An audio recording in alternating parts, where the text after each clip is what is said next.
Atin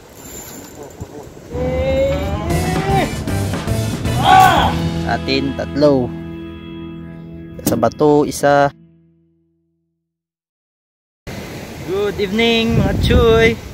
Karong gabi ngayong gabi mag-fishing na naman tayo. So ayun, full moon ngayon. Subukan natin kung may mag-strike pa sa mga cast natin. So I think pag full moon parang active yung mga isda kasi nakikita nila yung mga kakainin nila. That's my theory lang din. And it's fine weather today, parang maliwalas naman yung gabi. And let's use ultralight setup. So ito yung setup natin guys, Shimano Sheena. Yung rod natin na bago, yung Rockfish, Crony Rockfish 782. Tapos pulled with 6 pounds na main line. And yung leader line natin is 30 pounds na nylon. Kasi maraming malalaking isda dito, baka maputol yung mga maliliit na rating. And yung lure natin is yon, si Lutak Dilis na change yung hook to single hook. I hope na makahuli siya para ma-test natin kung effective pa rin ba yung action niya kapag naka-change siya ng hook. Stay tuned sa mga actions natin for tonight, and I'm hoping na makahuli tayo ng marami. Yeah boy, let's go!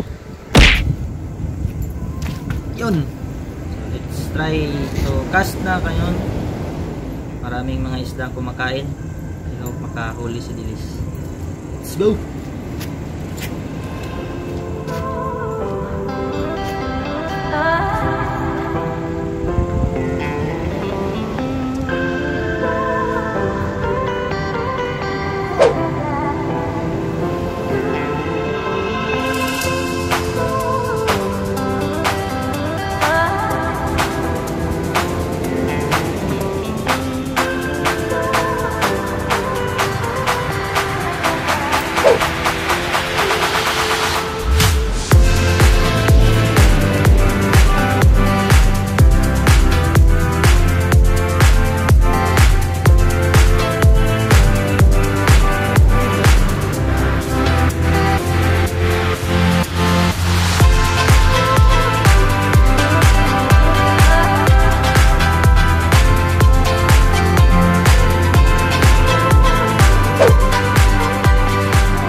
Yan guys, meron na dito isa. Ano yun?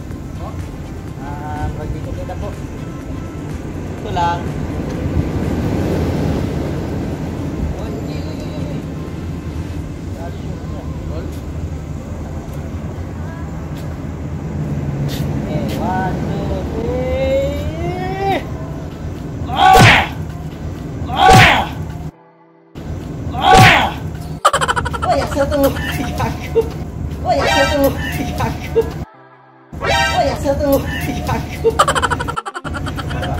Tambaka! Dilis on the move. Power.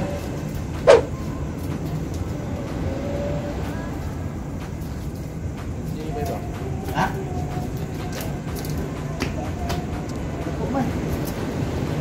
Oh, first catch. Wow! Bam bam bam.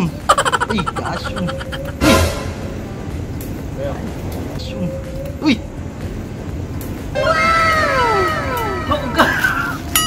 Nice kabay. Oh, Angler Macau, merong kuha din. Oh, malaki yung kuha natin guys. Oh. Wow! Yan, matambaka. Rinzi yata sila ngayon. Oh. Patay ng isa. Yan, lagay na natin agad sa ano, sa ating wire. And huli pa tayo ng isa guys. Kasi parang fringy sila. Let's go! Yun oh, first catch natin guys, malaking matambaka. Yeah boy! Release lang, catch and release. Release na Macau kasi maliit.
Kakapalan guys.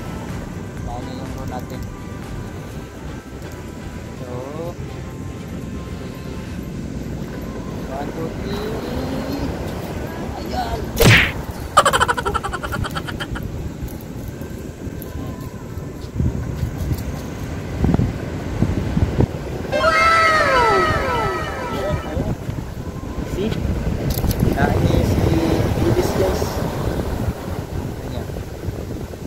Na to. Ito.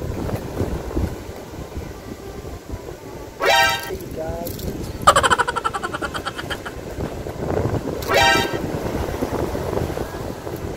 Yan guys. So, yun nga no, pag full moon, active yun sila kasi nakikita nila yung mga prey nila. So, second catch sa dilis and sa ultralight setup natin si Crony Rockfish. Ayos na ayos. Alright. Iyon guys, second catch of the night. So kunin natin yung hook. So tingnan nyo yung yung hook na oh, di ba? Yan. Wow! Talagang bumaon dun sa bibig niya. Ayun. So effective pa rin ang single hook. So pag wala tayong budget or hindi or nahirapan tayo maghanap ng ng treble hook sa market kasi mahal din yung treble hook eh. Pwede lang tayong bumili ng kahit single hook doon sa hardware. Mura lang yung isang box guys, yung mustard nasa mga 30 pesos at isang box nun. So makakalis ka.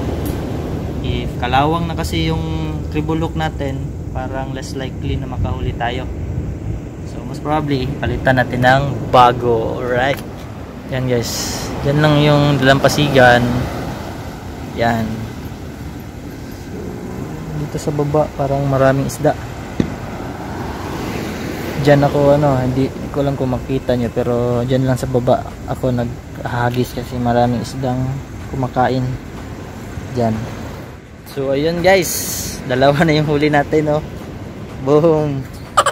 Gamit yung lutak dilis na nag-change ng hook to single hook.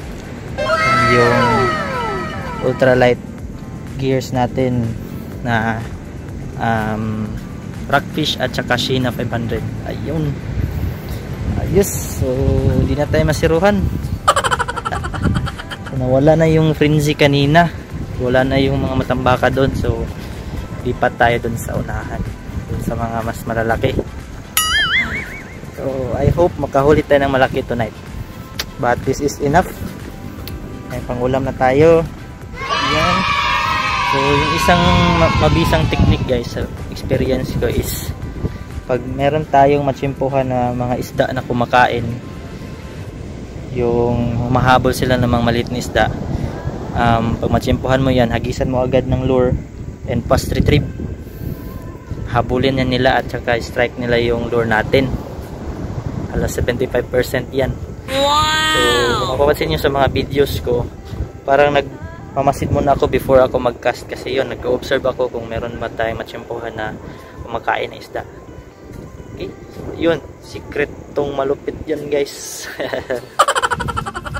So yung spot namin guys is pantalan, di ba? So one thing na advantage ng spot na to is meron siyang mga poste. Makita nyo mga poste na yan. So sa gilid yan sa may tubig, maraming mga dumadagsa na maliliit na isda, and most probably meron ding dadagsang malalaking isda. So ayun, every post nag-stop over ako para tignan kung meron ba tayong mahahunt na mga isda. Okay? Disadvantage naman ng spot na to is yung mga pilote or yung mga column doon sa ilalim ng pier. Pag pupunta yung isda doon sa ilalim ng pier, mabubuhol yung line natin doon sa pier. Merong mga barnacles doon, mapuputol yung line natin. So yun yung disadvantage ng spot namin. Anyway, it's very maraming isda. Maraming isda talaga dito. Yun yung masasabi ko. Swerte. So I think we need to change lure this time. kasi hindi ko napapansin yung isda sa ibabaw. So we will try some micro jigs.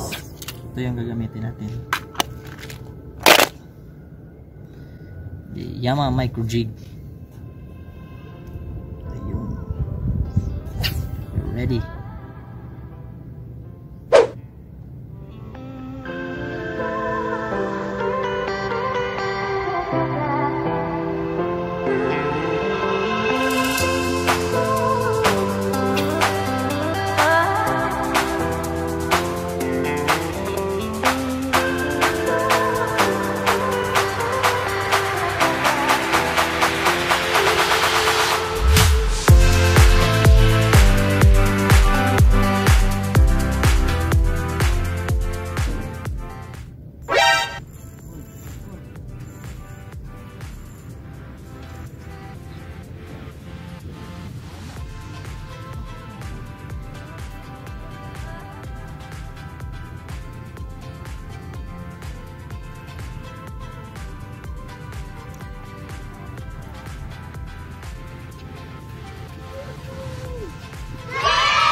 Tambak.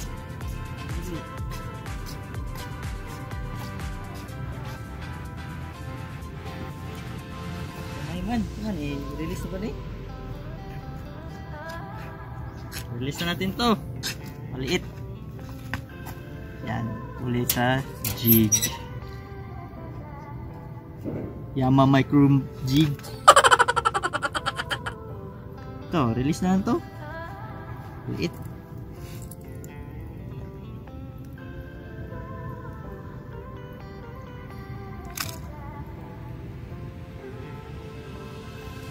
Lang guys, pero pwede na to.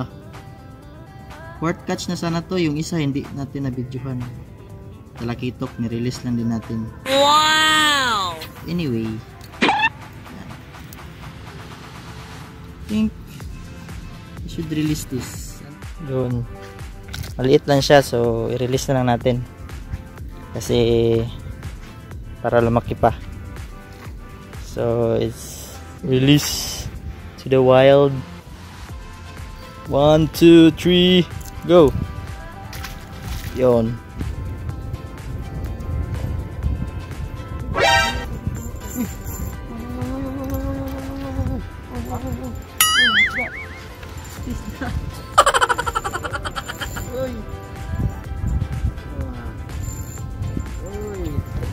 Oy, what happened to you? Yay, ini. Alam yun. Sakit mo. Hindi, malambot ko eh. Yan. Release na siya.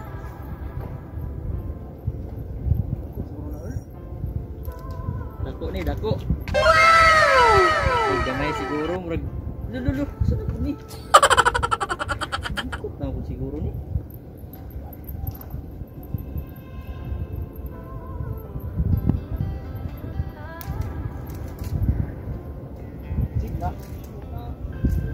Di murag naga-ambot, asa ni siya masangit nga.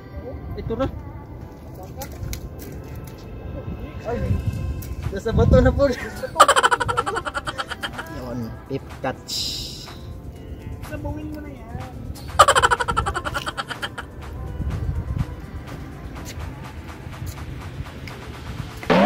Oh, Yama micro jig. Yon, huli ng kasama natin si Betna. Dalawa na. Wow! Yung sa atin, 3. Wow! Sa bato, 1. Oh, diba? So, ito yung pang-5 natin ngayong gabi. Release natin yung 2 and we will keep this one kasi masarap daw to sa bawin. Wow! Parang orange. So, that's it for now, guys. And yun, effective yung single hook na alutak dilis, yung exchange natin sa treble hook, and effective din yung Yama micro casting jig. Yun, 2 sa single hook na dilis, then 3 doon sa Yama micro casting jig. Alright, kung bago ka pa lang sa channel natin, don't forget to subscribe, and hit the like button, comment down below for suggestions, and don't forget to ring the bell so that you will be updated on our next uploads. Okay, see you guys on our next video.